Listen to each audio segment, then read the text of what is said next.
There we go. So, welcome to the first week of study group.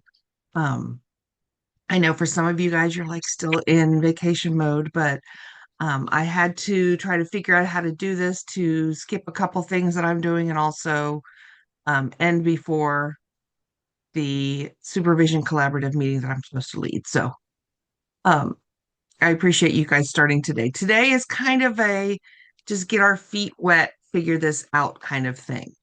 Um, I will tell you, and sometimes this makes people feel better, that we have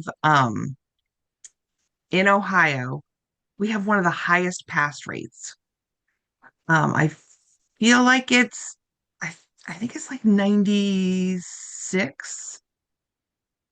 Nation is like 91. Um, One of the reasons is that in Ohio, we do really good prevention. We do a lot of really good training. And we have about 1,700 preventionists in this state. There are some states that have five. So know that you are surrounded by some of the smartest people in the country in prevention. Um, and I think it makes you feel better too that, um, for the most part, people in Ohio know their stuff. And so that's why people pass the test. Um, we're gonna go through that candidate guide. If you didn't print it out for today, that's okay.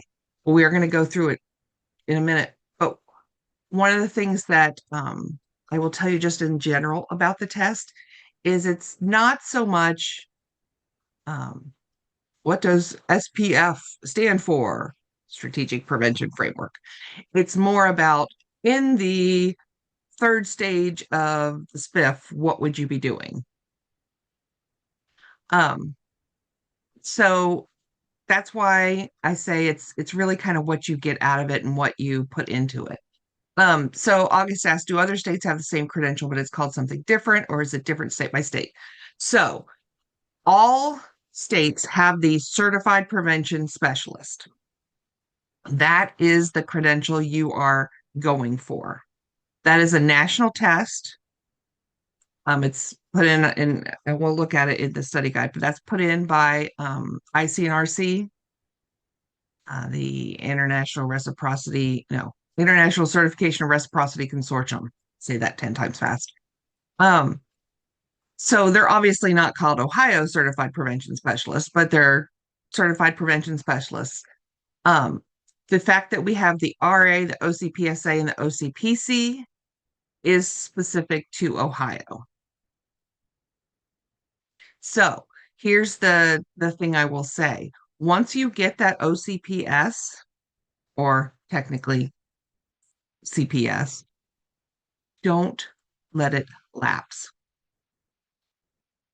It's not easy to get it back, obviously. And um, almost every state, I don't want to say every state because there may be one that I don't know of, but let's just say you were going to move to Massachusetts. You could transfer your credential to Massachusetts and it would still be good there. So once we get this, don't let it lapse. There's ways you can put it on hold if need be. But let's get started with the screen sharing. Um, so I kind of told you some of my um, introduction there. Um, it used to be an OCPS 1 and an OCPS 2 here in Ohio. I think I converted in 05. I will tell you that if you decide that you want to go on for the C, there's no extra tests. Yay. Um, it's just more education and certain things you have to do. I've been helping out with OPM now. It's been 8 years. Um, so that's why I probably have seen a lot of you guys in trainings. Um, so what we're going to do today is just basically look at this overview, figure out what this is going to look like, what we're doing, and we're going to talk a little bit about that process for applying because I want to try to help you guys get that application in before the end of this study group. We're going to really dig into that candidate guide and then the science of addiction. Start that a little bit. So, our study group will have these weekly sessions. This was kind of an OCAM requirement that, they don't want someone just signing up so that they can get the recordings. We really want you to be here. And honestly, like I said before, what you get into it is what you put out of. No, what you get out of is what you put into it. If you're here and you are participating, asking questions, really kind of thinking through things, you're going to do so much better. Um, yes, you can always look and watch the recordings later. I've even had some people kind of do it like a podcast and listen to it in the car. Don't watch it in the car. At least not while you're driving. Hang on, this is going to give me some. Um, but really try to be here as much as you can. I know life happens and you're not getting CEUs for this, so it's not like uh, you know, desperate thing. Um, each of our sessions we will have discussions. There might be some activities. Um, I often will assign a Kahoot to do. Is there anybody who does not know what a Kahoot is? All right. So basically, if you've never played a Kahoot um, on your own, you can assign them, and then I do it to right before I have it open until right before the next study group, and then I do send out small prizes for people who win that. So um, just so you know, it's it might be something that you want to look to. Plus, it will kind of just help you. All these things that I know that everyone learns differently. So we've got all kinds of different tools and resources to help you. Um, I know it says 2 to 3 individual coaching sessions, as much as you need, of course. And then always try to attend some OCAM trainings because, again, it's the easiest way to get the education because it's free. And please talk with people, hear about what they're doing. If you're someone who does mostly in school stuff, talk with someone who does coalition work, or vice versa. All right. So, how are we learning with this? There's going to be some reading. I know you're like, I don't have time for this. Figure out a way to kind of squeeze some of this in, even if it's a quick skim. Um, what I will show you. So, this is the Google folders that I will be giving you. So each week I'll give you a link to a Google folder. So this is for next time. Um, you don't have to look at the slides. That's just for me. But like these documents are the ones that we will be covering next time. So you don't have to print those out. Oh my goodness, it would drive me crazy if I printed everything out because it's a lot of money and a lot of trees, but you can. I also had mentioned I'm working on a workbook. So I'll put a couple of those pages in each time. I really want your feedback on, whether you thought it was helpful or not, um, if it was confusing or whatever. Um, but that's what you'll get. If there is somebody who, and I know that there are some places have a like firewalls that make it difficult to get Google Docs, let me know. You may have to let me know every week because sometimes I forget. I will try to remember, but I can download and send stuff to you. So that's not a problem. Um, I mentioned in the pre-video that I'm not sure where funding stands as far as sending out study guides. Um, I need to wait until Monday to ask them everything. You may find this floating around your agency somewhere.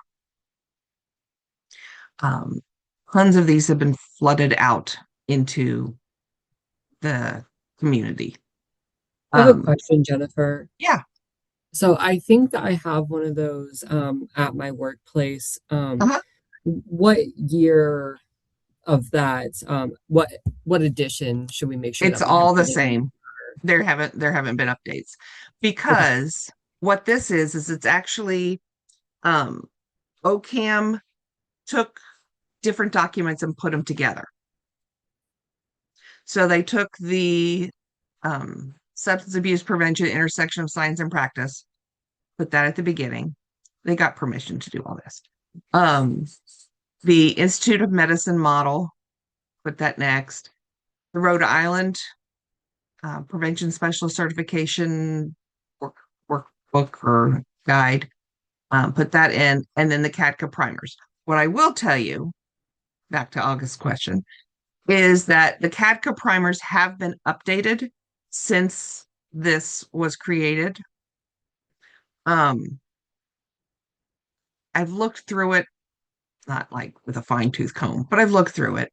But for the most part, it's not a lot of changes. They, have tweaked things here or there. But so if you can find one of these, I don't know if we have any left. And I know they weren't going to print anymore because it's a hunkin' big inch and a half. Um, yes, there it is. Yeah, see, it's huge. Um, but if you can find one, grab it. Um, what I will say about it is it's daunting. Um, but it's got some good stuff.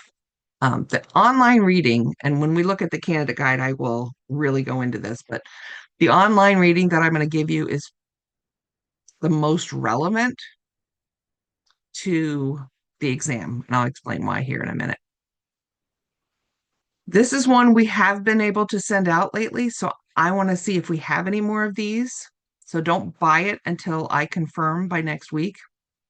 But this is a guide that was written by Nicole Augustine. And I know I have a filter, so it's kind of hard sometimes. Um, yeah, there he goes. It's not real big. Clearly, I have uh, put a lot of tabs into it. I will tell you by next week whether we are going to be sending that one out. If not, it's like $30 on Amazon. This is one I do highly recommend that if you don't have it or if somebody in your agency doesn't have it and we're not able to send it, get this. Um, One of the best things I like about this is that she has um, practice questions in it. And when she tells you the answer, she tells you why it's the answer. And that's the good part. Um, so obviously I can't tell you to definitely buy something, but I will let you know by next week for sure. A lot of people are still on break this week, so I couldn't find out. All right. Um, how do we apply for the exam? Oh, and obviously this date I did not change. Went through and changed everything I could, but I didn't change that one. So if you, what you can be doing in your infinite free time, is get all your certificates together, sign up for a time for us to chat, and we will look through your certificates. I'm very serious when I say this. I want you to just put all your certificates together and send them to me. It is typically easier for me to put them on the grid and kind of move things around than for you to put it all on the grid, send it to me, and then I have to move things around there. It's just I'll put something on my other monitor, something I'm watching on Netflix or something. I don't know. And then I will sit here and do that. It's really, and they need, OCAM needs hours for um, T, technical assistance. So trust me, I want to do this for you. It'll make both of our lives so much easier. Um, Usually what I say is give me your certificates and then sign up for a time for us to chat like in a week, week and a half, just to give me some time to do it. And then we'll go over it and see what holes you might have. And then I'll give you some options on trainings you can take. The other big thing is to make sure that you've had proper supervision. So if you want to send me who's doing your supervision and what credentials they have, we can confirm. Um, there are ways we can figure things out. So,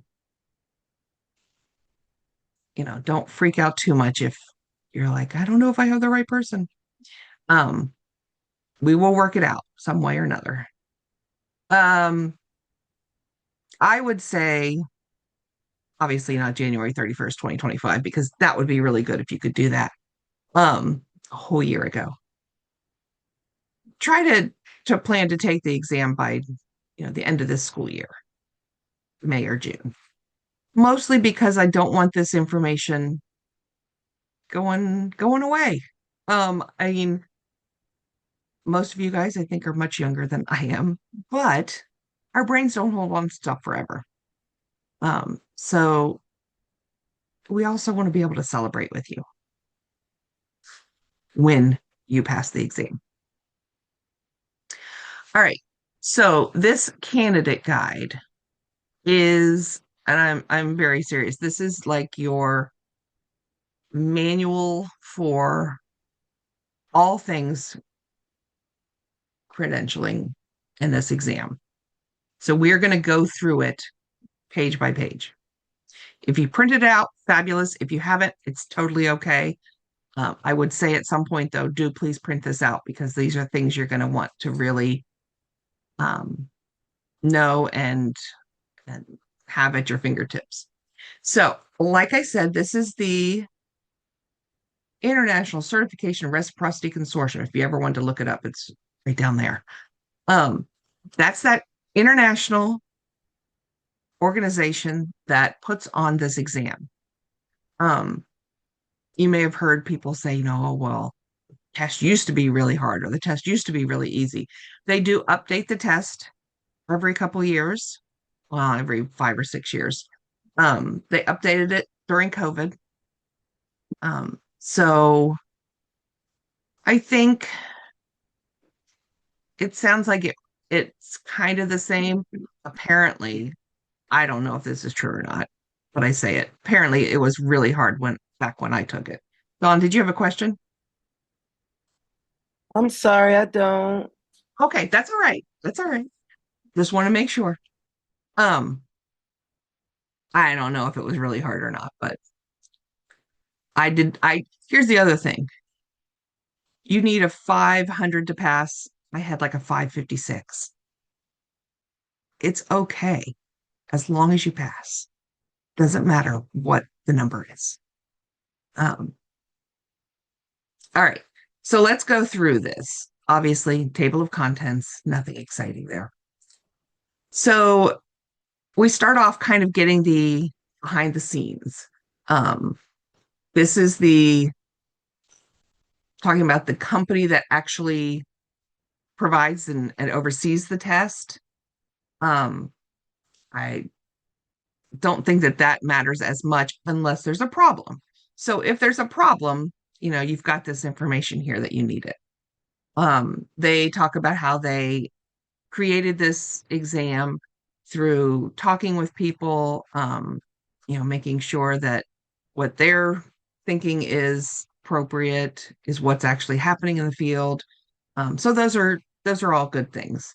Um, each what they call member boards would be the state boards. So like our state creates the requirements for what you can do, what you need to do to test. There are some requirements that our board can't change. That needing the is it 21 hours of AOD prevention specific is something that the ICNRC requires. So that's just something that, we have to do because that's part of this where you get to go to different states, the reciprocity part. All right. So this kind of things have kind of changed a little bit. So way back, it was, I think they did the test like 4 times a year. You all had to go up to Columbus to the Civic Center or whatever it was, convention center, and take the test on Scantron. That was me. Um, Now we have testing sites that you can go to.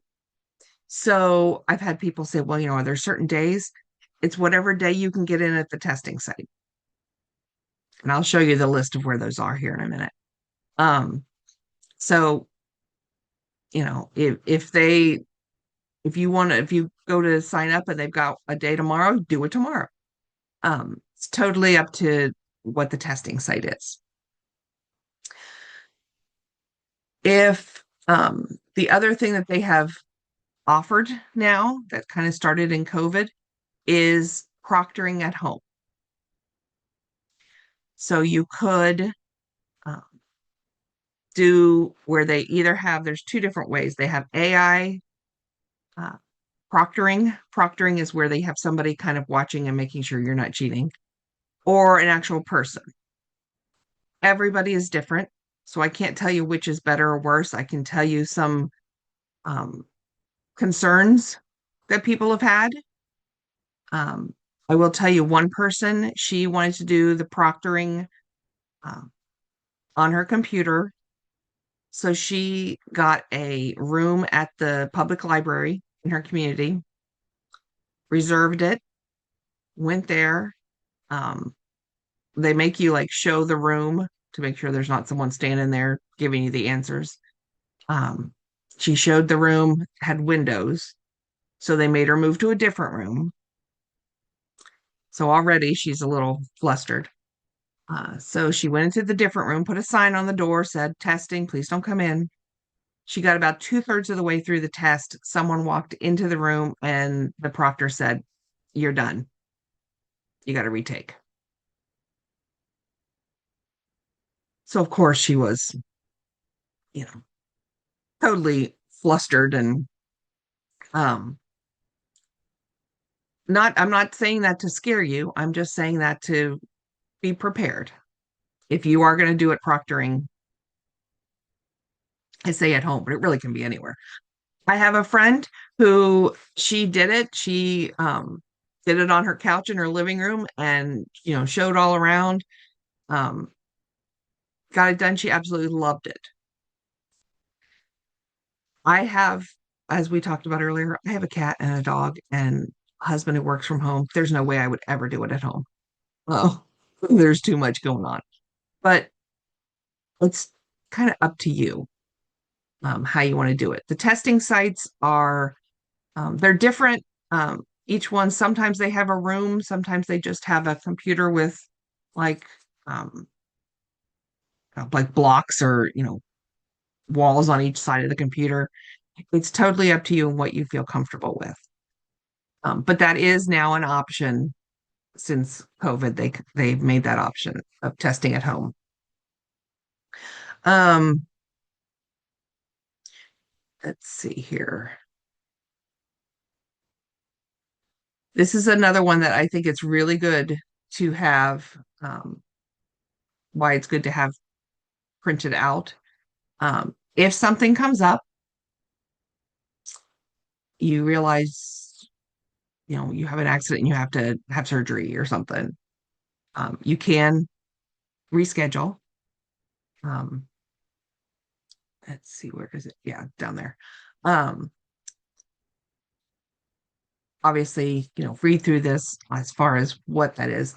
The other thing, I had someone who was driving to the testing site. There had been a huge snow like we had here in a couple weeks ago, and she got stuck on the highway for 3 hours.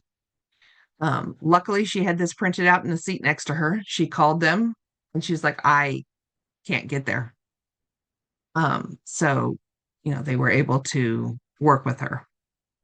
Um, So it's always good to have this phone number printed out next to you. All right. This is very important. And I'm going to say some things you're going to be like, okay, that's a little too much, but you don't want to get there, get halfway through it, and then them say, no, you didn't do this right. Don't bring anything into the testing site except for your ID and your keys. And things to think about that you don't always think about. Smartwatches, leave that in the car. They usually have a locker where you can put things, but because even if, like, I have a Fitbit, so it's not like, a real smartwatch, but when I get a text, it beeps or, it vibrates. And if I look down at it, they might say, oh, cheating, you're done. You got to repay for it. Obviously your phone, leave your phone in the car. Um, don't even bring in, they will have paper and pencil for you to take notes.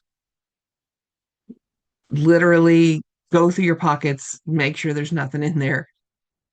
You don't want to set yourself up for having any kind of failure. You want to set yourself up for success. So, as silly as all that may sound, that's, that would be my suggestion. Um, Going back to the ID, I also had someone who got to the testing site, gave her ID, and they said, oh, this expired 2 weeks ago. We can't use it. So, I mean, yeah, most of us watch when our driver's license is expired, but she hadn't caught it. Something, I don't know what was going on. But anyways, just know that you need to check that too. Make sure that your ID is not expired because they won't accept it. Um, any questions on that? I know it seems a little over the top, but um, we've had multiple people who've had some kind of special accommodation they needed. Actually, one of the reasons that they got the proctoring so set up is because I had a um, older person who did not feel comfortable going to a testing site during COVID. And so that's how they've now done that, is because she requested a special accommodation. If you feel like there's something that you need a special accommodation for, reach out and ask them. It doesn't hurt to ask. So the scoring, um, we'll get into how many questions and all that here in a minute. Um, but the scoring is, if any of you guys ever watched tennis, their scoring system reminds me of tennis scores. Makes no sense. Some are weighted more than others. Love 15, 30, 40. I don't understand it. But basically just know that they're that the this range is 200 to 800, 500 is passing. So like I said, it doesn't matter if you get a 502, you still passed. All right. So and you can read through the determining a passing score. They have multiple examination forms. The nice thing is with computers, they can have the computer randomize them. So if Jessica goes in and takes the test and she's like, oh, this was question number 5, I know it was C or whatever. When Mary goes in, it's going to be a totally different question. So don't think you're going to cheat with someone else. None of you guys would do that, I know. Um, this is one that I think it's important to know. So there's going to be, I think it's, don't get don't get dizzy when I do this. 25 pre-testing items. So basically what that means is they've got their test of 125 questions. Then they want to see, okay, are these good questions? They've been doing this, and that's how they make up the new questions every time. So you may get to a question and go, this question doesn't even make sense. You can assume it might be one of those pre-testing questions that you're not going to get graded on. I know people have said, oh my God, there was one question that just didn't even make sense. Not that we can be sure, but I'm betting it's probably one of those pre-testing questions. Um, so it doesn't count for towards your score. They're just trying to see what'll happen. Um, if if in the crazy circumstance you don't pass, um, they will tell you at least the areas that, what your percentage was in each area, but they do not give you your test to look at. Um, but even if you didn't pass, we still have ways to help you get there. So don't worry. So, what about a grievance or retakes, that kind of thing? So, there was one person who got like a 498. If it's within 5 points, one way or the other, they're going to review it. He put in a grievance and they reviewed it and they were like, I'm sorry, still didn't pass. Um, but if you are in that bubble, I would put in for a grievance. It doesn't hurt. Um, I've never gone through that process with someone, so I would love to help you go through that process if you want. Hopefully we're not going to worry about that, but there is a process for that. Um, you will not ever get a copy of the test, the answer key, any other secure materials. It's, you know, you're just not going to get that as much as we would like to. Um, you can do a retake, but you do have to wait 90 days. Um, there's nothing, you don't have to like resubmit anything to the board. Because once you are approved to test, you are approved to test, period. All right, so let's get into what does the test actually look like. It is all multiple choice. There are no fill in the blanks, there are no matchings, there are no essay questions.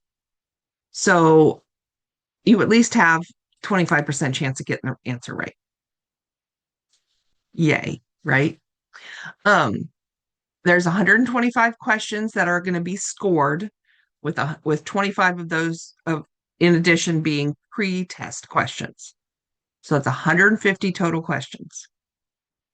You have 3 hours to do this. So if you do the math, you have a little bit more than a minute per question. There are going to be questions that you are going to just know the answer to. So you have time. I know it's stressful, but you have time. So don't think, oh my gosh, I'm never going to finish this. You have time to do it. You can look at this part. I always tell people don't pay too much attention to this because um, planning and evaluation being the highest, the planning and evaluation questions may have some questions about community organization within it, or there may be some things about prevention, education, and service delivery that also include communication issues. So basically, just know that the test is over all of the domains. It is, spread out pretty well. Um, you can look now. This next few pages are kind of scary looking, but I'm going to tell you what they are so you don't get scared about them. So each domain they have taken and they have put what should you be able to do in that domain. So what you could do with this, if you want, is look through this and go, okay, can I figure out what community characteristics are? Do I even know what that term means? And could I name some? If you can, highlight it. Put a check next to it. Do I know what problem identification means? Do I know why that would be important? If you do, check next to it. When you get to things like basic terms in epidemiology, that would be things like uh, quantitative, qualitative, and all those data terms. Maybe that's something you want to look more into. So you could use it that way. Um, it looks very overwhelming, at least when I look at it, it does. So, I don't want you to freak out about this. But that goes on for several pages because it's each domain. They do have, was it 12? No, 10. 10 sample questions. Um, this is not, there are so many better ways to practice test. You can use these.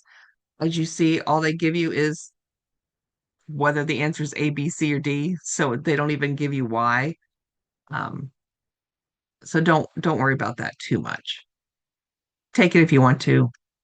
Uh, but this part right here, this examination reference list numbers 1 through 12 is the most important thing. And this is what I have built this study group around.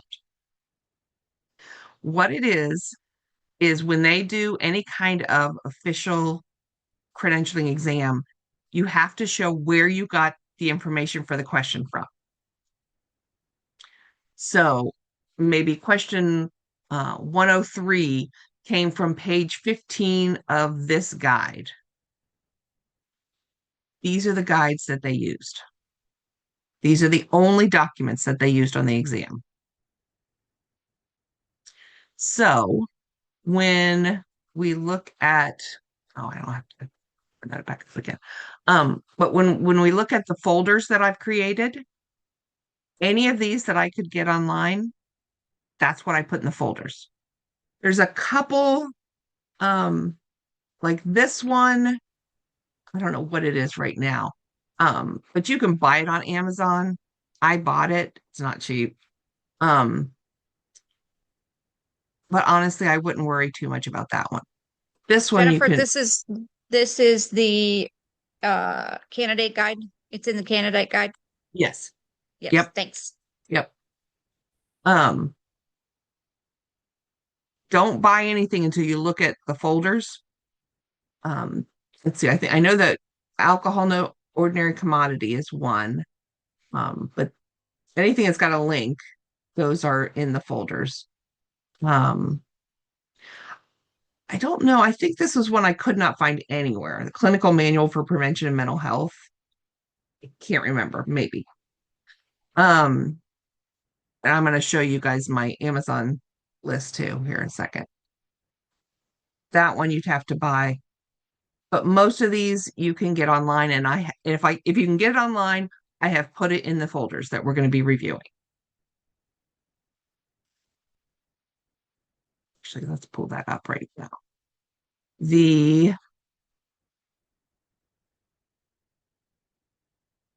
I've created an Amazon list of all of oh, hey, it dropped.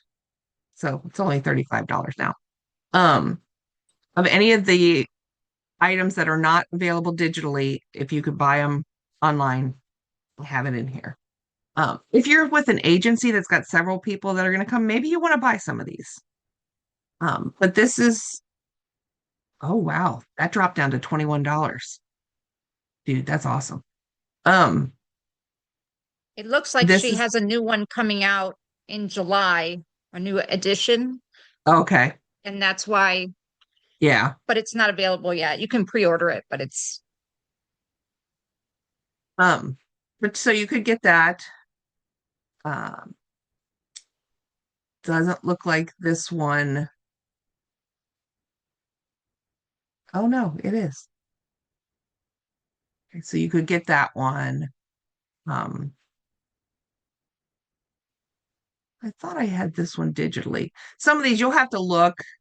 Um, but I've tried to take the ones that I couldn't find. If I could find them on Amazon, I did. So invite, view only, copy link.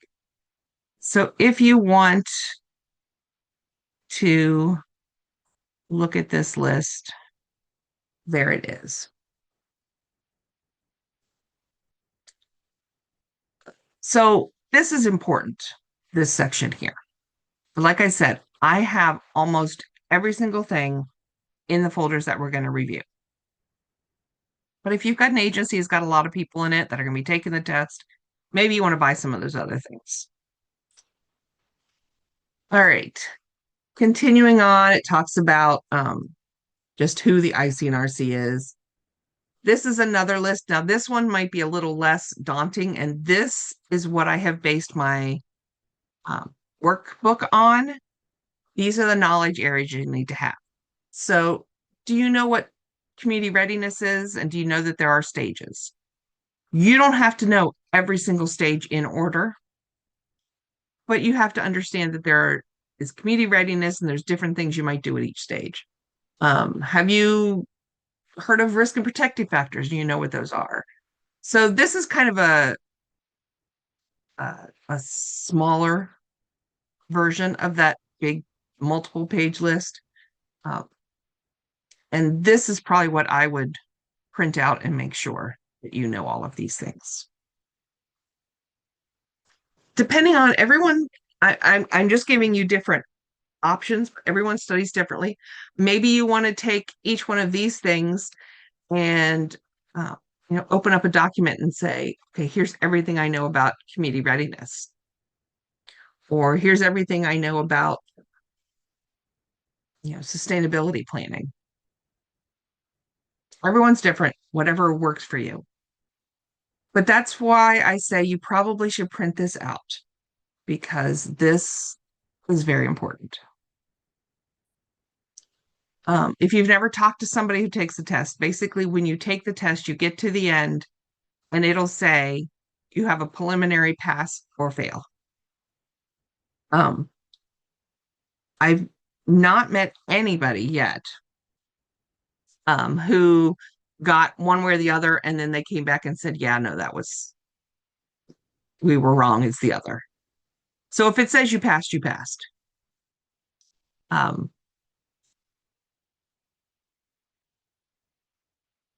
It's just they can't let the computer be the one to push the button.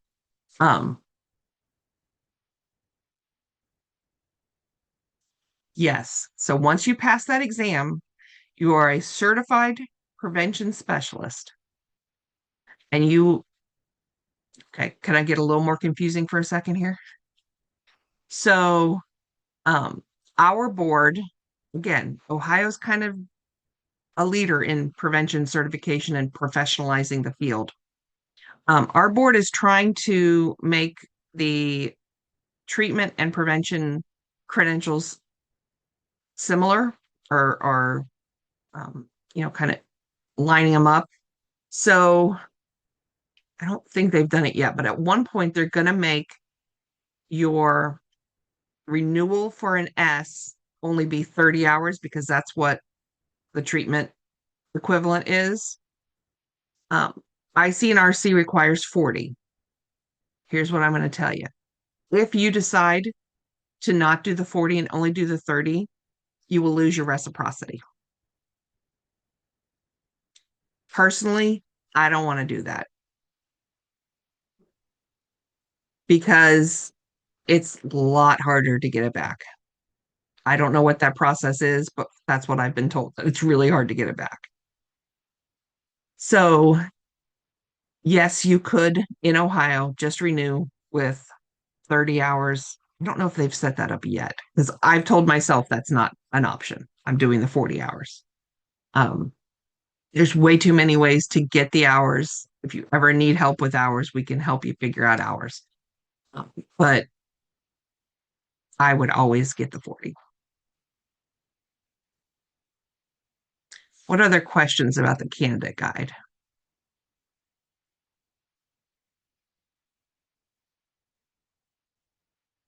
And if you come up with something hits you, feel free to ask. And again, you can either put it in the chat or just say it out. All right.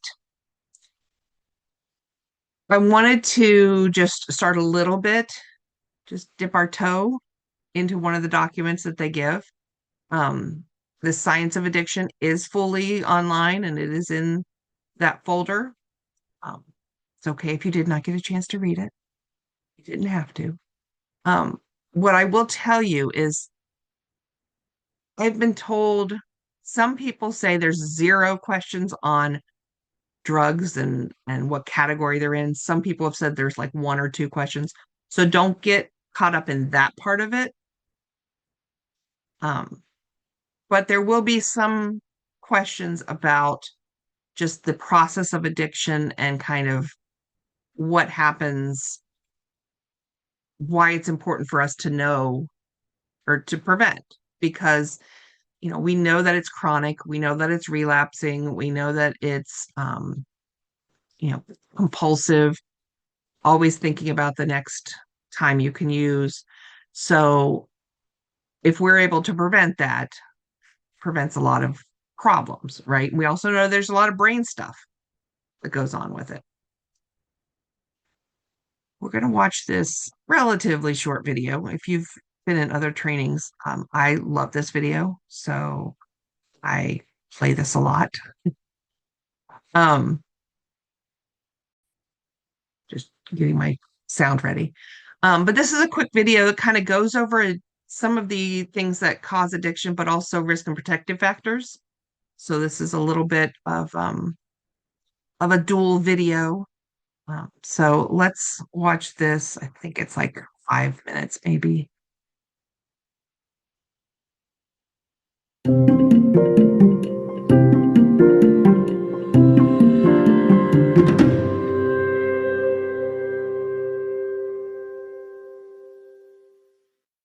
So one of the questions that I get asked pretty regularly, or especially when I was younger, was, how did you turn out okay? You had sort of a difficult upbringing, child impacted by substance use disorders. When I get asked this question, very simply the answer is, it's science. Right? This is not a miracle. It is not magic. It was science and counterbalancing all of the risk factors that I came into life with protective factors. So if you think of it as a seesaw, I had a lot of risk factors on this side of it coming into this world, and for about the first 10 years. But then there were things that happened, interventions, and people that cared about me that counterbalanced that seesaw to put protective factors on the other side. So it not only leveled out, but it went in the opposite direction. And I think it's really important for us to remember that no child is unsavable, right? Regardless of the risks and the home life and the difficulties that our children are faced with because of addiction, because of substance use disorder, that we have the science and the tools to intervene and help to improve their outcomes. When we talk about why some people develop a substance use disorder and some people don't, I talk about the triangle, sort of the three main factors.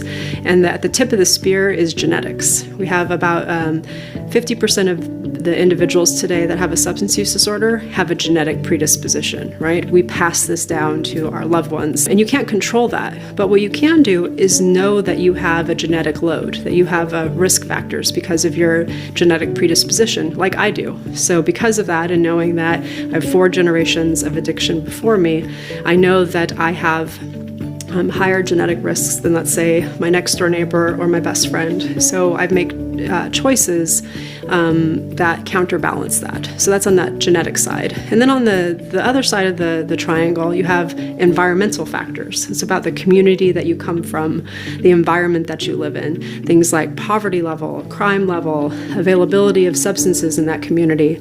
And we know that there are interventions that can impact that, the norms that we create in communities. And then you have the individual side, right? That's things that are unique to me and unique to my family and my household. Parental monitoring, really clear expectations that are set forward, positive adult relationships, all these protective factors on the individual side that also have correlating risk factors. But how we address those, particularly for all the kids that are impacted by substance use disorder, is critically important. So I come back to that teeter-totter. I came in to this world with probably every risk factor that you can account for, both on the genetic side, the tip of the spear, the the environment I lived in, and my individual factors. But I rebalanced that by the interventions, things like delaying the onset. I did not drink till I turned 21, and even till today at 41, I am very careful about alcohol consumption, intermittency, and being careful about my own use. Clear relationships. I had not only my grandparents and aunts and uncles that engage as caring adults in my life, but was given a mentor through our county behavioral health services when I was just a kid that helped with another caring adult. Mental health care. I was court mandated to see a psychologist when I was 8 and continued that care to make sure that I had the mental health treatment that was necessary to deal with the trauma, the adverse childhood events, and those risk factors that needed to be addressed. We even know how to prevent this illness for those that have the most risk factors for developing this disease. And we just need to make sure that we're deploying them to every community.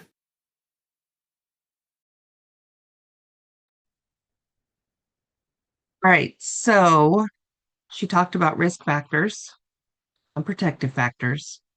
On the exam, it's not going to be, well, it might be, which of the following is a risk factor, but it's going to be, there's one question that always trips people up, and we'll see it later, but it's, here's the risk factor, pick an intervention that would fit with it. All of the interventions are good ones. So I've had people say, well, what about doing this? Yes, but you've got to pick an intervention that fits with the risk factor. So knowing your risk factors are important. I was just looking. I'm assuming that all of you guys have looked at the OCAM calendar, but I want to show you in case you didn't know this. So if you need more P6, you can go straight to P6 and see what's here. There's, and I do have a prevention science one coming up soon, but they haven't got on the calendar yet. But if you need AOD prevention specific, they have them. Why is it not? I'll tell you why, because the person who's doing that is on a break. Let's just go back to the training calendar in general. Because this one would be an AOD prevention specific, because see, it says AOD there. So if you need the hours, classroom management is a P2. And in case you didn't know, this is how you look to see what it is. Just so you know, because I know some people don't know this, PS 1 or 2 is for those people going to a C. You can still take it, but it won't count towards your C, your S. It'll only count towards your C. Hey Jennifer, Yeah. do you know how often they update these trainings? Because I generally look at them like every couple months and the sign up for trainings I see on there, but it just made me think of, I don't know if they add new stuff in here monthly or that sort of thing. So how often should I be checking this? Honestly, I'd probably check it monthly because here's why. So this just happened to me. They got another pot of money that they have to use, and that's when I came in. She said, I need something on this, this, and this. So that's when I came in and put this one in. They had already put in things all the way through like May, but I had to put in like 4 different trainings because they had a new pot of money. So you never know. I would check it. Yeah, because I think as you're scrolling through this, I think I see some new ones on here that I didn't see a couple months ago when I signed up, like all the way through March for training. So that'll be good to go through and check it again and sign up for some more trainings. Yeah. Yeah, I would. If you are not real comfortable with a spiff, I would encourage you to try to take this one. Not just because I'm doing it, but also because it will really deep dive into it. This is another good one, just talking about brain addiction. Um, so yeah, go through these again, look at what numbers you need. But I just wanted to show you that, and that was a really good question because yes, different pots of money are coming up left and right in different, like we've got a tiny amount here we need to spend. So, all right. Little bit more about risk factors and protective factors. Again, this is something that I really want you um, to understand. So let's say there's a question, your risk factor is low parental education and income. Which of the following may be a good intervention? So you would have to look at something that includes parental education and income. That's going to be a question in some shape or form. Or, it might be social rejection by peers. So a social skills group would be a good intervention. There may be other things on their list of answers that would be good interventions, just not for that risk factor. So that's one thing to keep in mind. Doesn't matter whether it's individual, family, peer. This domain area doesn't matter as much. It's more, can you match this to what intervention you should use?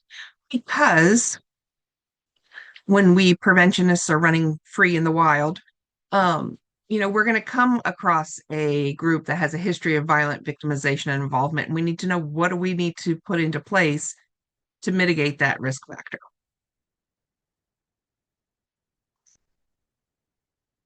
Right. So I like this grid because it kind of shows the interplay between that biology and genes and the environment. If you've got somebody who has a family history, father, grandfather, grandmother, uncle have all had problems with drugs and alcohol, that's their biology. But that doesn't mean they're going to wake up tomorrow and be addicted to a substance. You have to also have the environment. So are they drinking every day? Are they in a chaotic home and dealing with abuse? Are they, um, do they have some of these environmental risk factors as well? Conversely, just because someone has some of these environmental factors, if they don't have the biology, they're not going to have as much problem. Doesn't mean they're not going to at all, but these two things together play into whether or not there's a problem with drugs and alcohol, or really any high risk behaviors.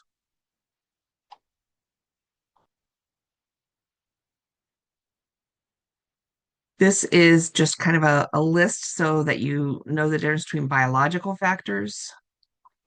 So your genes, if there's family history, how close that family history is, how multitude, whether it's one person or 10 people. Your stage of development. That's why we say that it is so important to delay the onset of first use. We know that someone who begins use of substances before the age of 20 is more likely to have problems later in life. So we want to delay as much as possible. Um, we know that there's a difference in genders, mostly because of the enzymes that break down the different substances. Um, yeah, August, that's exactly, yeah. When I talk about father, grandfather, grandmother, and uncle, that's my family right there. So yeah, those biological factors are real. Um, ethnicity, I I'll be honest, I haven't gotten too far into that. I have a friend who's married to a man who is Korean, and they have a gluten allergy is bigger in the Korean culture. Um, so he doesn't drink beer as much. Um, this does really account for about half of your risk of addiction. Environmental factors. So some people are like, well, it's all about the home you live in. Well, yes, that is part of it.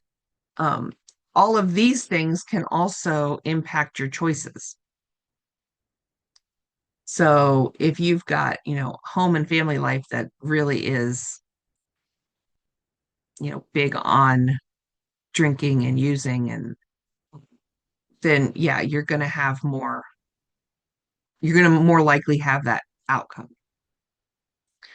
So there may be some questions on which of the following is a biological factor for addiction or an environmental factor. So you don't have to have these memorized, just understand the differences. Any questions on that? So because I know some people like pictures and not words, to kind of done it this way too. So your biology plus what your choices are, which can be your friends, your family, your community, all those things can impact your choices, equals whatever your outcome's going to be.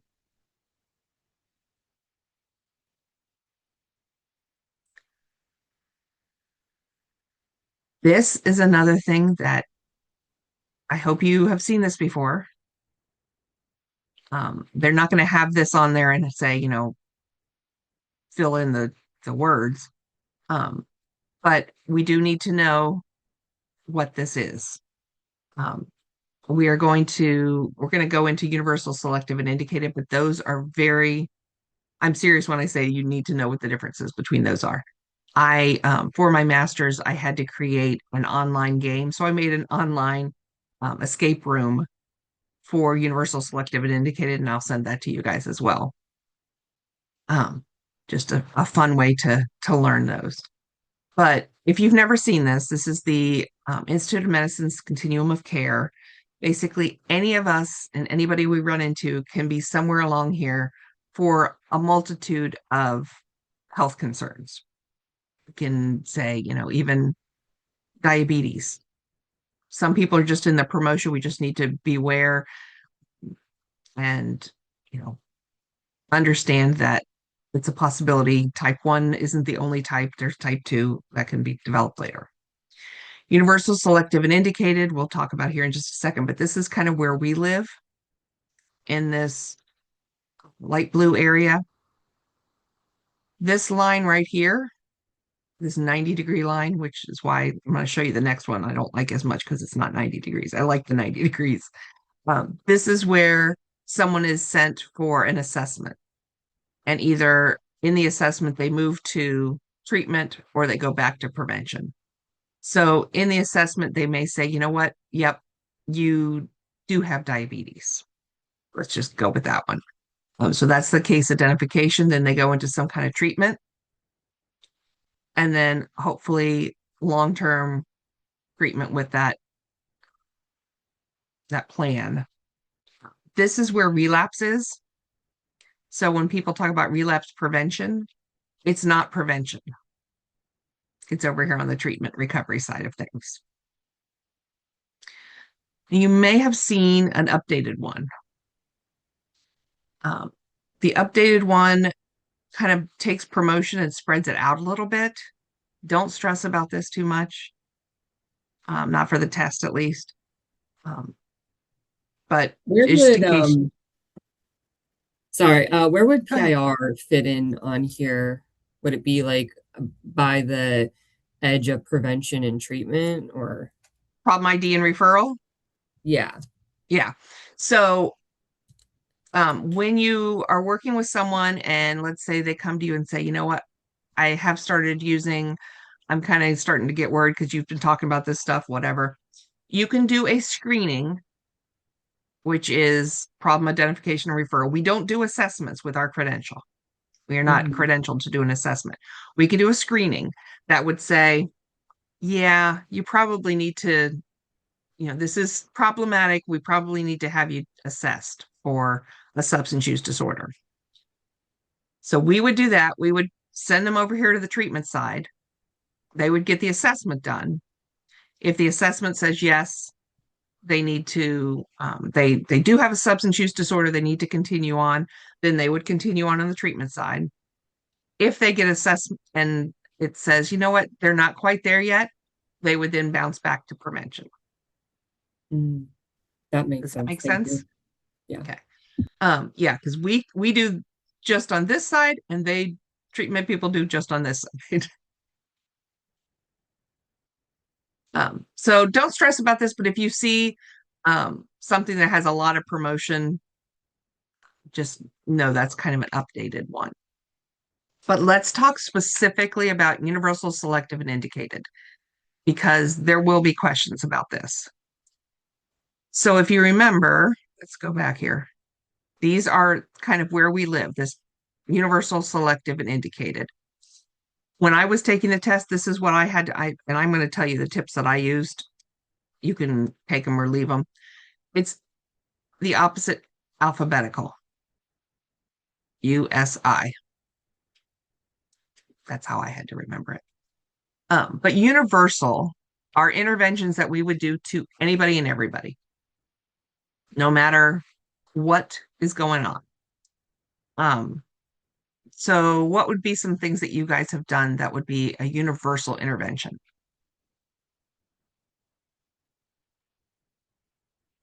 I know like we do problem gambling advertisements and it's just for everyone Mhm. that's listening on the radio, so Yeah, that's universal. exactly. Um, yeah, social emotional learning classes for everybody at a school. Yep, that's universal. Um, social media posts, universal. You're not targeting anyone in particular. Selective is where we are picking someone because of some risk factor they have. So, an example might be we are doing a group with all kids who have parents who are incarcerated. The kids have not done anything, but we know that kids of incarcerated parents have a higher risk of having problems later on. So we want to give them extra protection, those protective factors.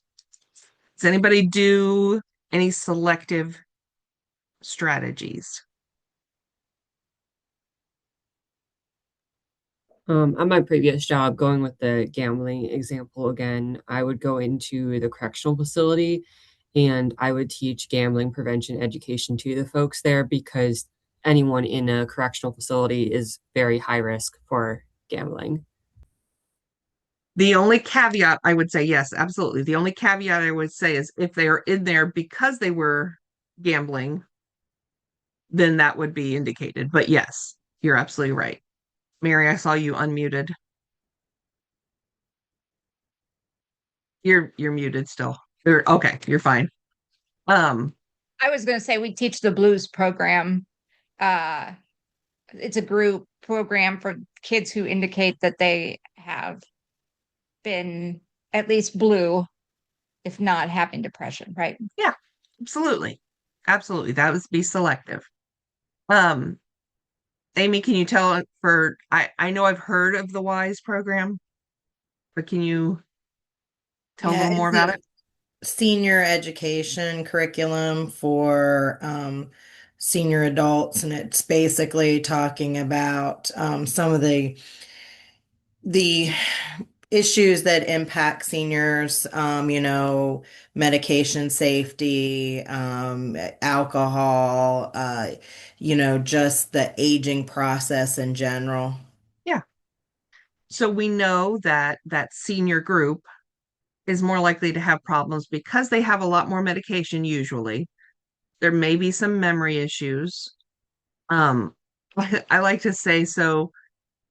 My stepdad is 80 and he is prone to kidney stones, which I've never had them, knock on wood, but I hear they are incredibly painful. So they gave him some um, opioid pain medication, but then they also gave him Narcan. And he was like, why do I even have this? I don't understand. I'm not going to overuse it. But being an 80-year-old man, he is more likely than someone who's, say, 25 to forget that he took his medication, take it again. And so um, that was a real life example of harm reduction being something that we could do in prevention. Um, So Hannah says, I feel like we jumped from universal to indicated. And that when you're talking tier two, like tier one and tier two, those are education terms, which kind of match up, but not completely match up. Um, so we do have to be wary um, of using those terms when we talk about prevention. Jennifer, that's kind of where I get really super confused because my background is education. I'm an early childhood mental health consultant. And so, like, some of this, I'm like, I can't even think about how this lines up with what I do to make sense out of it. So I will find it. I made a chart. Let me just make sure it's not in. I don't think it's in here. Um, I made a chart that kind of shows how they match up. It's not a perfect match. Um, but let me see if I can find it.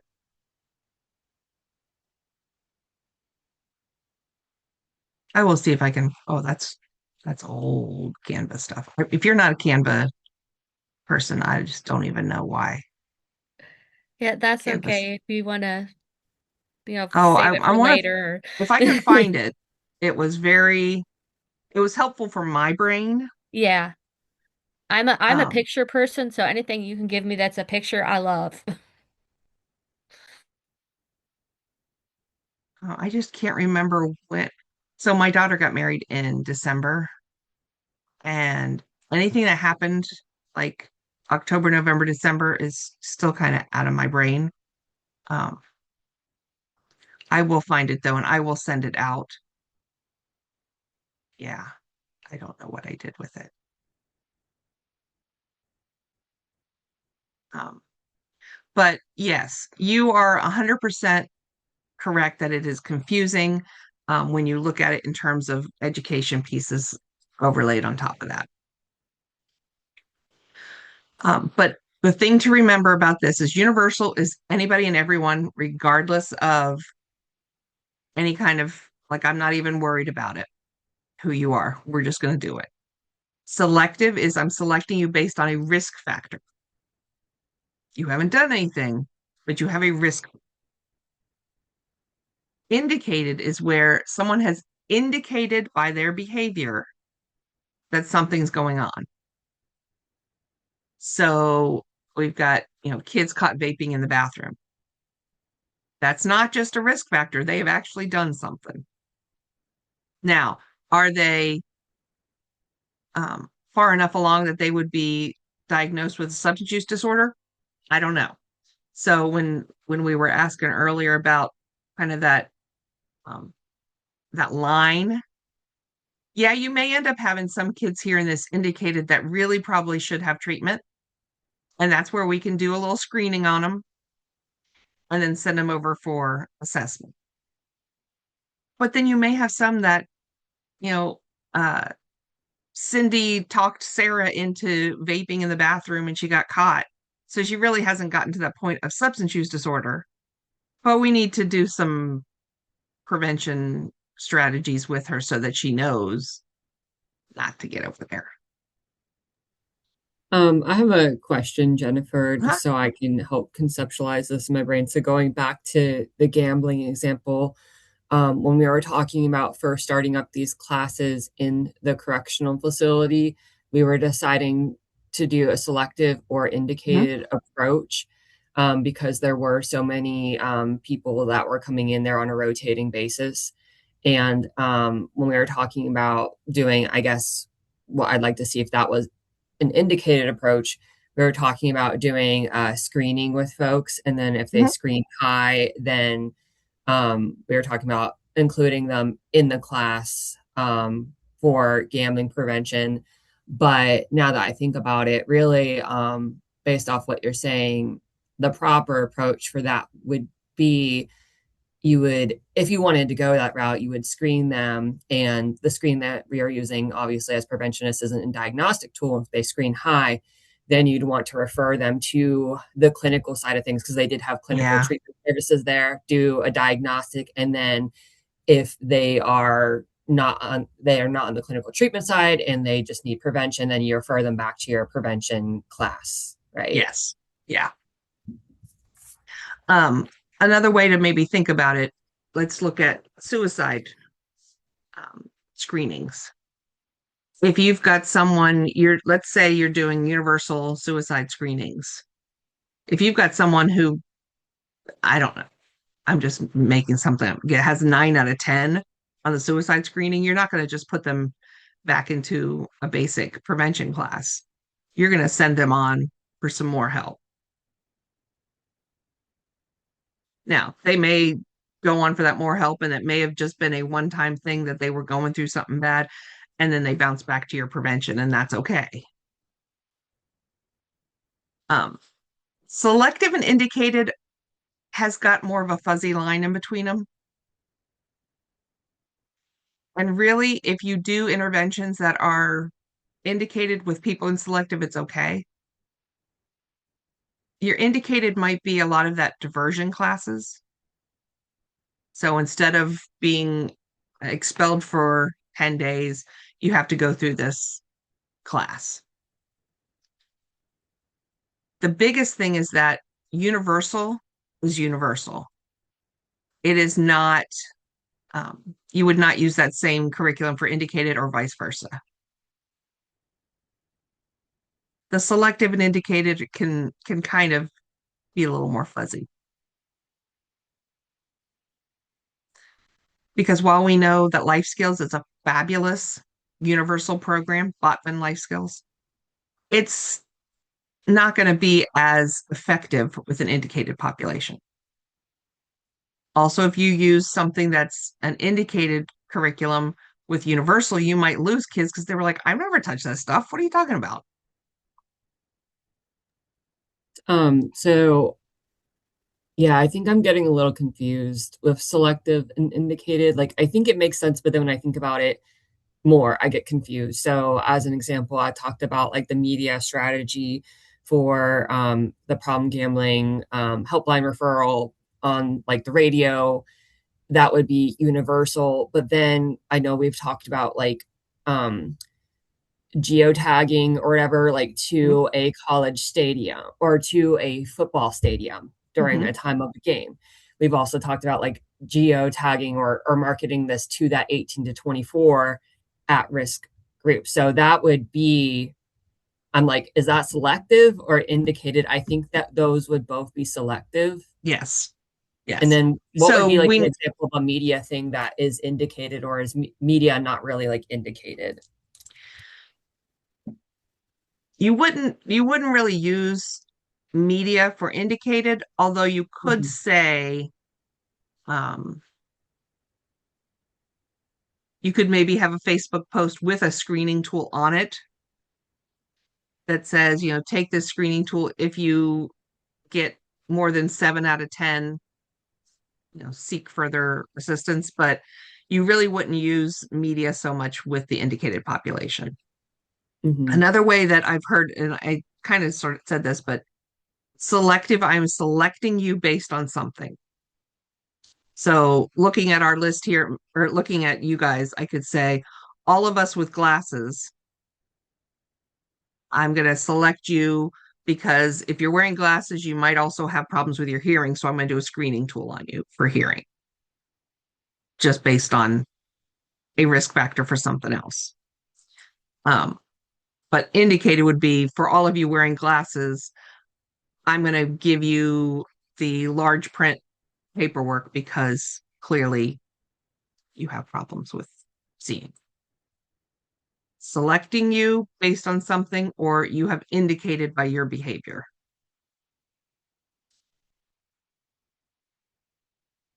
And I'll send you that room escape room thing, just another kind of way to play around with it. Thank you. All right. Yeah. Yeah, and this is what we're supposed to do, just kind of talk things out.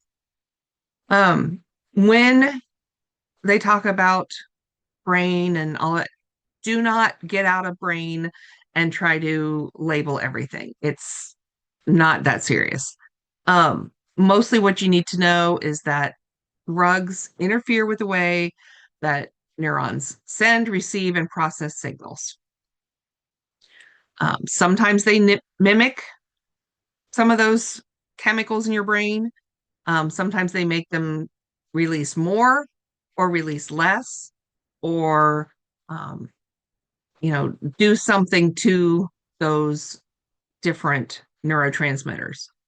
Don't worry about memorizing, the occipital lobe and you know, it's not going to be that intense. Um, Jennifer, yeah, do you have any like example questions or how that would look like on the test using that part? this part here. Yes, the brain part. So I would, it's more that I would understand um, what neurotransmitters are, because there might be a question that'll say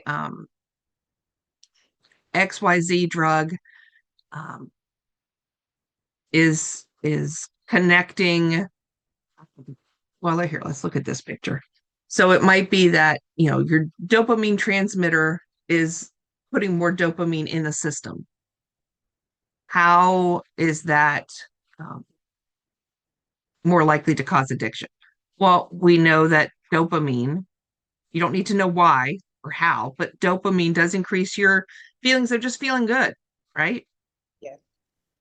So um, the answer might be something like, if drugs impact dopamine production, they're going to make you feel good. And that's why you want to keep doing it. Okay. It's not going to be which part of the brain does that impact, or, you know, what I will say is I've never heard somebody say that there's that question about.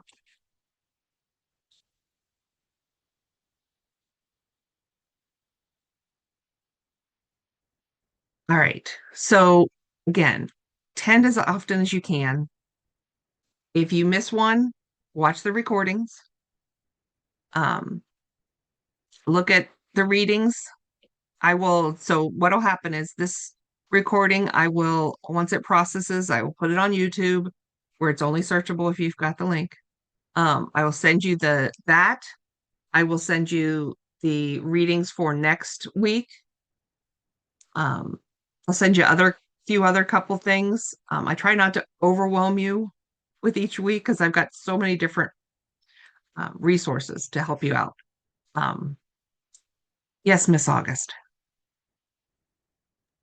Yeah, so I'm not sure if anyone else would find this helpful, but I'm a person that I really learn stuff by applying. So I guess like anything that's like homework type, like Mhm. that could maybe be optional. Like I Yep, would find yep, that helpful to like maybe do some practice questions yep. or even like draw a diagram of your understanding of risk and protective factors. I really like drawing stuff, like just as far as like how I learn. I think that's like when I remember the most. So that's kind of what I'm doing with this workbook. So I'm just going to be sending you a couple pages at a time. But like this one is, you know, doing the CSAP strategies. This one, I want you to figure out what is an option for each one of these kinds of strategies. Um, Here's the spiff. Practice the spiff with doing something like cooking and write down what you would do. And then Nice. practice it with an actual prevention thing. Go ahead. I was just going to say that's really cool. I like that. Yeah. Um, so I'm just sending you a couple pages at a time, the ones that I have done, because I'm hoping to have this all done by March.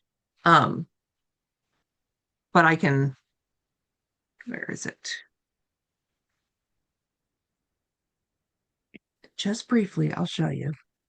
So like there's the escape room, kind of how you would Mm. work through creating a logic model, um, and practicing doing that, doing a matching. So this is when I was talking about, the you have to make sure that the risk factor meets the intervention. All of these are fabulous interventions, but you got to pick the right one that goes with the right in risk factor. Um, so there's how you determine a problem. That's what I'm trying to do in the study. Nice. Thank you. Those There's activities look very helpful and fun to work through. Yeah, that's the hope. Um, Another thing I will just tell you before we um, if you are someone who likes online games or online flashcards, Cram Okay. is a fabulous website. It is free. You'll get ads all over the place, but it's free. Um, but if you put in CADCA or prevention, what I've done with CADCA, so that's all those CADCA primers, is I have Mm, taken the glossary for every single CADCA and put it in here. So what'll happen is let's say we're looking at the evaluation CADCA. You can go here. You can either just read it and then it tells you what it is. You can do like a memorizing thing. You can do a test. You can create a test out of the glossary.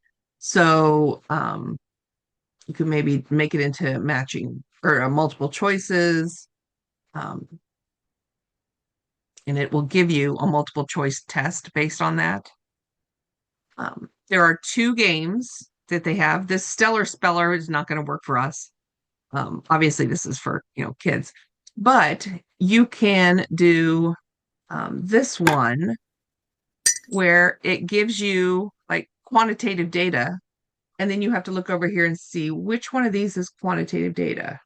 Now, hmm obviously, you're going to have little ads at the bottom here. Um, so quantitative, and then you get the little yay. Um, there is an app for it. Um, but everyone's different, so that's why I like to give you guys a bunch of different ways to study. If this is something that you would like, go for it. Um,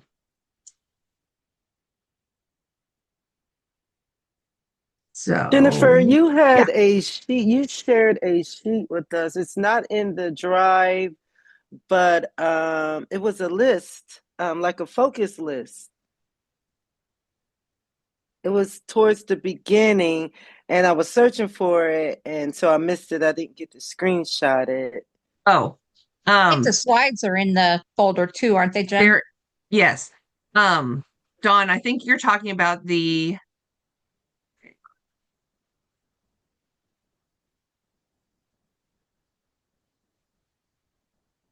this candidate guide. Was that in there? Okay. It Not with is the domains, but okay. with this reference list. Oh, okay. There it is at the bottom. Okay. There we The go. other thing I will say is, All and I right. can I can put this in there for you. No, that's the different. Um, yeah, that is one of the things that I think you should probably print out is this candidate guide. It's 21 pages, so it's not going to kill a forest. Um, but yeah, it's the end here that has Okay. that reference list. But again, Thank remember you. that anything on here that I can get online is um, part of one of these folders. Like that's what's in all these folders is things that I could find online.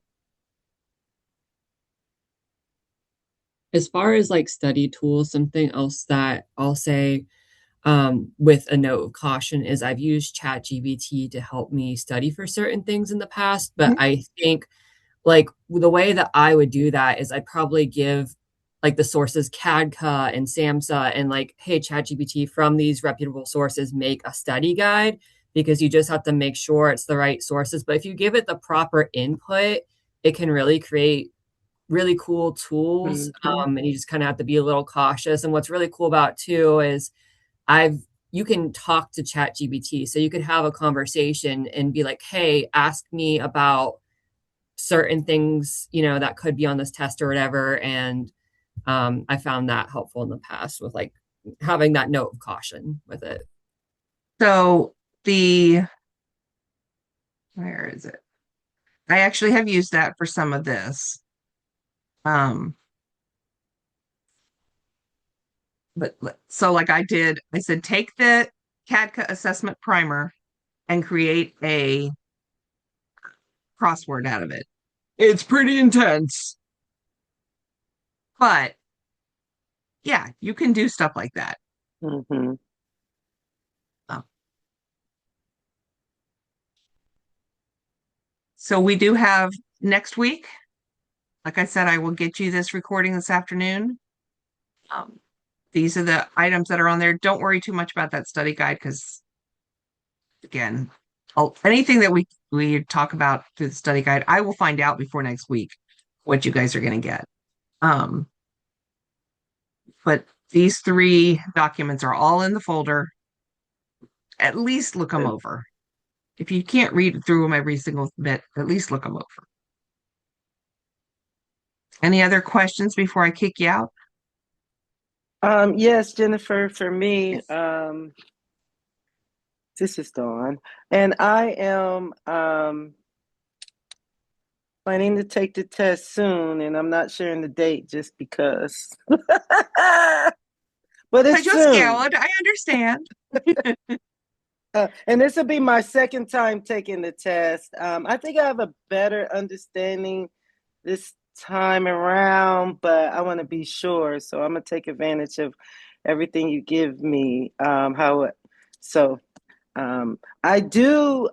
would like to set up a meeting with you, OChem meeting, like as soon as you can.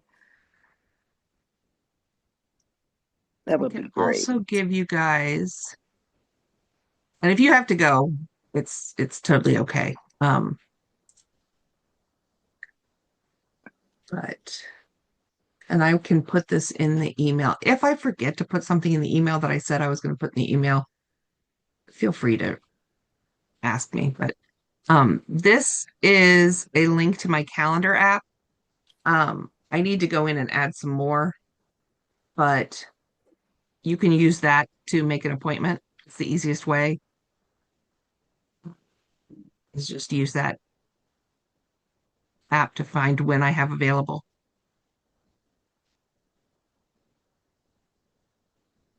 Okay. Thank you for that. Amy, this is not, it won't be the same, but I will, any apps that, or any links that are in there, like I said, I'm going to try to get them all into the emails. All right, I'm going to, where's the, oh, stop.